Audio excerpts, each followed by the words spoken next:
мына 30 июнь 2024 жылы Ноокат, Ысык көл жана Сверлов райондорунда шайлоо болуп, мына биз шайланып келдик да. Анан ушул жерде ажы сапарына кеткендер, мына Ноокат районунан 500 киши өзүнүн добушун бере алган жок да. Мына башка райондордон деле ушундай болду. Мына Ысык көл районунан, мына Сверлов районунан да ушул моменттер каралганбы? Узак сапарга мына 1 айга кетишти.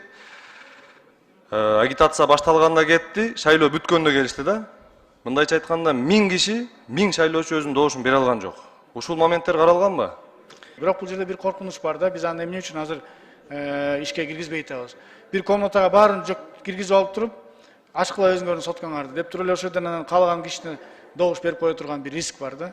Ошон үчүн бул ишке пока аша элек. Эгерде ошол эле учурда биздин мигранттарыбыз, мына Ноокат номер 5 шайлоо округунда 91 000 шайлоочу бар да.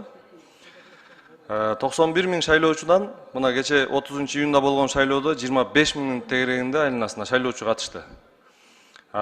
Бир мандаттуу шайлоо округтарында 20 000ге жакын мигрантыбыз Россияда, Кореяда, Америкада, Казакстанда жана башка өлкөлөрдө жүргөн биздин мигранттарыбыз өзүнүн добушун бере алган жок да. Бул маселе кандай болуп калат? Бир мандаттуу шайлоо округтарында. Ошол мен айткандай эле дистанционный кирилди, каралды. Эгерде МИД эртең өзүнүн справкасы менен далилдеп Россияда же башка жерде участок ачышыбыз керек деген чечимин чыгарып ЦИКке берсе, ЦИК аны дагы колдоп, эгерде ачыш керек дей турган болсо, бүгүнкү күнү бул мыйзамда андай тартипке жол берилди. Мына ошо мигранттарыбыздын жана ажы сапарына же башка узак сапарга кеткендерди дагы сөзсүз түрдө ушулардын укугу да тебеленбесе да.